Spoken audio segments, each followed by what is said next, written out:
Hello chaps, I hope you all are doing great. इस video में मैं आपके साथ क्विकली डिस्कस कर रही हूँ आपके टर्म टू बिजनेस स्टडीज़ के प्रैक्टिकल से रिलेटेड कुछ इंपॉर्टेंट बातें। जैसा कि आपको पता है, आपका प्रैक्टिकल 10 मार्क्स का होगा, जिसमें 5 मार्क्स की आपकी प्रोजेक्ट फाइल होगी और 5 मार्क्स का वाइवा वॉइस। प्रोजेक्ट फाइल तो आपने बना ही ली होगी, और वाइवा में आपसे किस तरह के क्वेश्चंस पूछ सकते हैं उसी से रिलेटेड मैं आपके लिए ये वीडियो लेकर आई हूँ। वैसे तो सीबीएसई की गाइडलाइन है कि जो टीचर है वो स्टूडेंट से प्रोजेक्ट फाइल से रिलेटेड क्वेश्चंस ही पूछे, बट हम टीचर को रोक नहीं सकते, वो हमसे वैसे कुछ भी पूछ सकते हैं। बट प्राइमरीली आपको अपने प्रोजेक्ट फाइल को अच्छे से प्रिपेयर करके जाना है। मोस्ट प्रोबेबली उसी में से आपसे क्वेश्चंस पूछे जाएंगे, राइट? तो जैसे अगर आपका प्रोजेक्ट मार्केटिंग से रिलेटेड है तो आप मार्केटिंग चैप्टर अच्छे से पढ़ के जाएंगे। अगर आपका प्रोजेक्ट स्टॉक एक्सचेंज से रिलेटेड है तो ऑब्वियसली फाइनेंशियल मार्केट वाला चैप्टर अच्छे से पढ़ के जाएंगे। अगर आपका प्रोजेक्ट प्रिंसिपल्स ऑफ मैनेजमेंट से रिलेटेड है तो प्रिंसिपल्स ऑफ मैनेजमेंट वाला चैप्टर इन एंड आउट पढ़ के जाएंगे। और अगर आपका टॉपिक बिजनेस एनवायरनमेंट से रिलेटेड है तो ऑब्वियसली बिजनेस एनवायरनमेंट वाला चैप्टर आप अच्छे से पढ़ के जाएंगे। तो पहले मैं बात कर रही हूँ, if your project is related to marketing तो किस तरह के क्वेश्चंस वो आपसे वाइवा में पूछ सकते हैं। तो आपने एक अपना प्रोडक्ट बनाया होगा, उसका कोई नाम रखा होगा, उसकी कोई टैगलाइन होगी, लोगो होगा, कुछ कोई यूएसपी होगी, राइट? तो वो आपसे पूछ सकते हैं कि why have you chosen this product, इसकी टैगलाइन क्या है, क्या आपने स्वॉट एनालिसिस किया है। स्वॉट एनालिसिस क्या होता है? Strengths, weaknesses, opportunities, threats.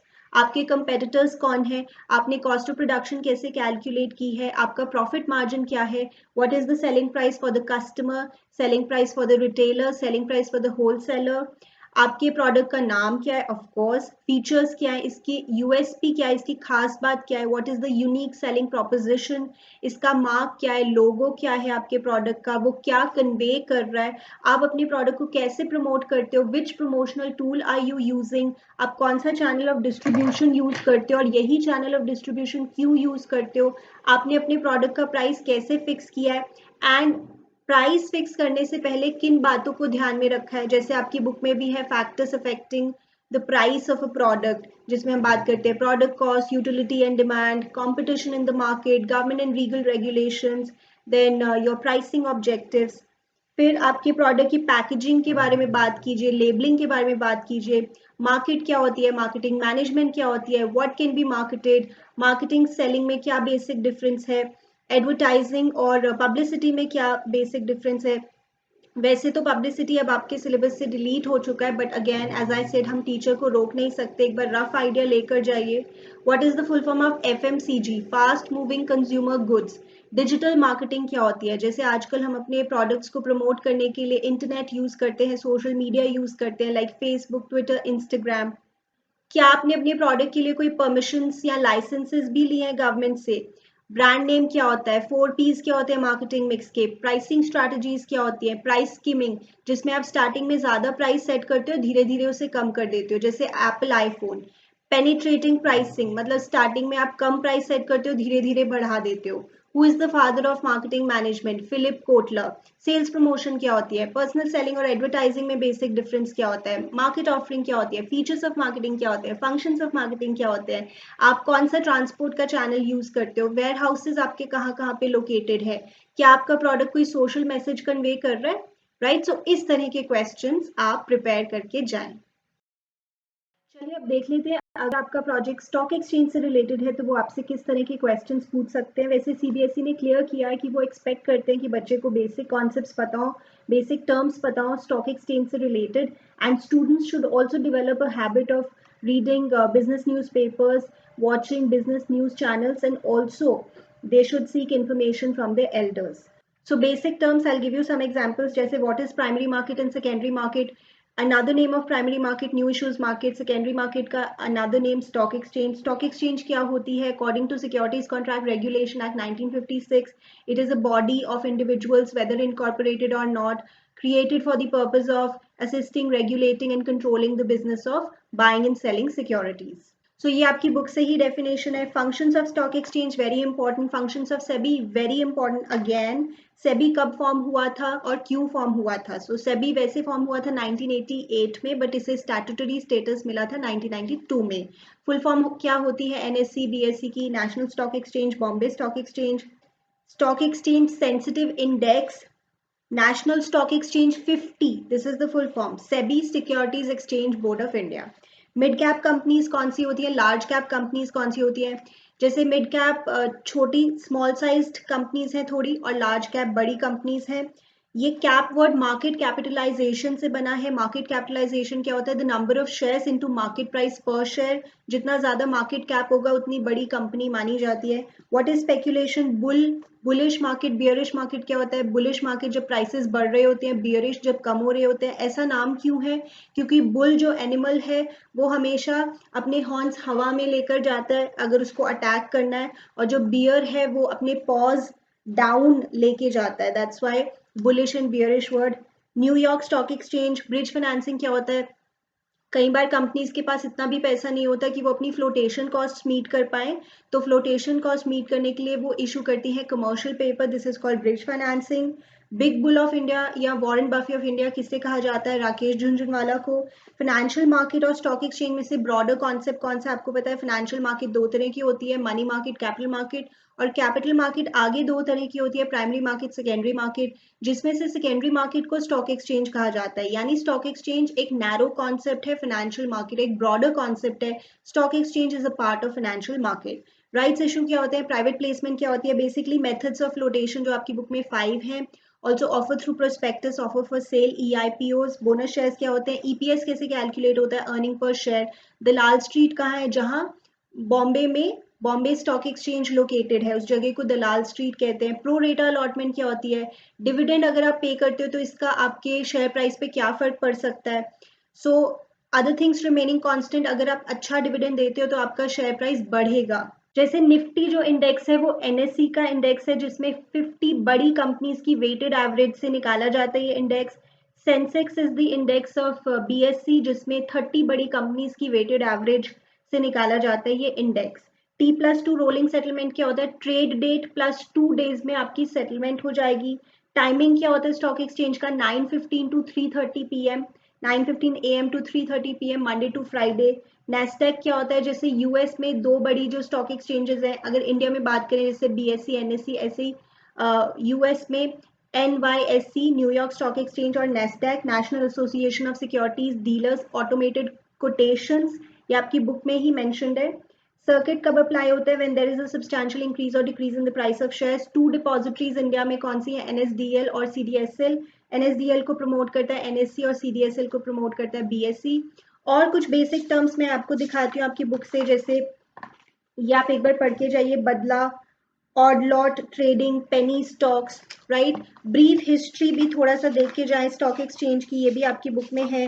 Here brief history of stock exchange, stock market in India. Also जैसे अभी सेंसेक्स कितना चल रहा है, निफ्टी कितना चल रहा है. जैसे जब मैं ये वीडियो बना रही हूँ उस वक्त सेंसेक्स अराउंड 54,000 और निफ्टी अराउंड 16,000. तो ये तो चेंज होता रहता है, जब आपका प्रैक्टिकल होगा उस दिन देख के जाइएगा. और जैसे अभी जो एक्सेप्शनल सिचुएशन चल रही है, war situation between Ukraine and Russia, क्या इसका हमारे सेंसेक्स पे फर्क पड़ रहा है, निफ्टी पे फर्क पड़ रहा है? यस. स्टॉक मार्केट्स डाउन जा रही हैं, right. So you got a rough idea कि आपसे किस तरह के क्वेश्चंस वो पूछ सकते हैं इस टॉपिक में से. ओके चैम्प्स, अब अगर आपका प्रोजेक्ट प्रिंसिपल्स ऑफ मैनेजमेंट से रिलेटेड है तो आपने मोस्टली ऐसा ही होता है कि आपने एक ऑर्गेनाइजेशन विजिट किया होगा, किसी स्टोर या आउटलेट में आप गए होंगे. मतलब वो आपसे पूछ सकते हैं कि आपने कौन से स्टोर में विजिट किया. For example let's say McDonald's. कहाँ पे आपने विजिट किया? लेट्स से सेक्टर 35 चंडीगढ़ में मैंने मैकडोनल्ड्स में विजिट किया और मैंने ऑब्जर्व किया कि वहाँ पे प्रिंसिपल्स ऑफ मैनेजमेंट कौन से फॉलो हो रहे थे, कौन से फॉलो नहीं हो रहे थे. सो दे कैन आस्क ओके कौन से फॉलो हो रहे थे, क्यों फॉलो हो रहे थे, आपने क्या ऑब्जर्व किया, एंड विच प्रिंसिपल्स और techniques were not getting followed, which were getting violated, क्या आपने ऑब्जर्व किया कि वो वायोलेट हो रहे थे. So this is a very basic question that they can ask कि आपने कौन से स्टोर में विजिट किया और वहां पे which principles were being followed and violated, right. And other than this you should have a general idea of this chapter. वैसे ये चैप्टर आपका टर्म 1 से है, बट कुछ टीचर्स ने बच्चों को ये भी कहा है कि टर्म 1 वाला ही प्रोजेक्ट आप कंटिन्यू करें. So the basic meaning of principles of management, वो आपसे पूछ सकते हैं कि अच्छा फ्योल के प्रिंसिपल्स और टेलर के प्रिंसिपल्स में क्या कोई कॉन्ट्रडिक्शन है? यस। जैसे फ्योल कहते हैं कि एक पर्सन को एक समय पे एक ही सुपीरियर से ऑर्डर्स मिलने चाहिए, जैसे यूनिटी ऑफ कमांड में। एंड टेलर कहते हैं अपनी फंक्शनल फोरमैनशिप वाली टेक्निक में that the workers should get orders from 8 specialists. तो यहाँ पे कॉन्ट्रडिक्शन हो जाती है। देन वो पूछ सकते हैं फ्योल और टेलर के जो प्रिंसिपल्स हैं उनमें क्या कोई सिमिलैरिटी भी है? यस, सिमिलैरिटी भी है, कॉम्प्लीमेंट्री भी है वो। जैसे फ्योल कहते हैं कि हमें एम्प्लॉयज की सजेशंस लेनी चाहिए, कहाँ कहते हैं? इनिशिएटिव में। टेलर भी कहते हैं कि अगर एम्प्लॉयज कोई सजेशंस दे रहे हैं, वर्कर्स कोई सजेशंस दे रहे हैं, तो मैनेजमेंट को अपने कान बंद नहीं कर लेने चाहिए, कहाँ कहते हैं? कोऑपरेशन और इंडिविजुअलिज्म में। फ्योल भी कहते हैं कि हमें एम्प्लॉयज को after due and rigorous procedure select करना चाहिए, कहाँ कहते हैं? स्टेबिलिटी ऑफ पर्सनल में। और टेलर भी कहते हैं कि हमें सिलेक्शन प्रोसेस को साइंटिफिक रखना चाहिए, कहाँ कहते हैं? Development of each and every person to his और her greatest efficiency and prosperity में। फिर वो कहेंगे अच्छा प्रिंसिपल्स ऑफ फ्यूल सुनाने लग जाओ, लाइन वाइज सुनाने लग जाना। 14 प्रिंसिपल्स हैं। दादू, सोयू, सी, क्रिस, हमने इसका निमोनिक बनाया। मेंटल रेवोल्यूशन क्या होता है? हार्मनी नॉट डिस्कॉर्ड का पार्ट है। Complete transformation in the thinking of management and workers, both should realise that each one is important. Okay, father of general management है Henri Fayol, father of scientific management है FW Taylor, Frederick Winslow Taylor. Gang plan कब use होता है?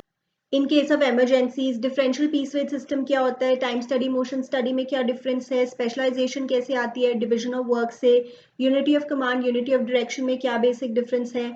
Centralization better है या decentralization? तो आप कहेंगे it depends, there should be a balance between centralization and decentralization. वैसे अदर थिंग्स रिमेनिंग कांस्टेंट, एक बड़ी ऑर्गेनाइजेशन में decentralization is preferred and in a smaller organization centralization is okay.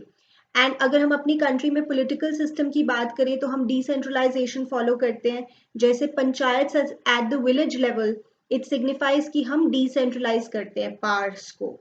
Then replacing I with we हम कहाँ पढ़ते हैं? Esprit de cops.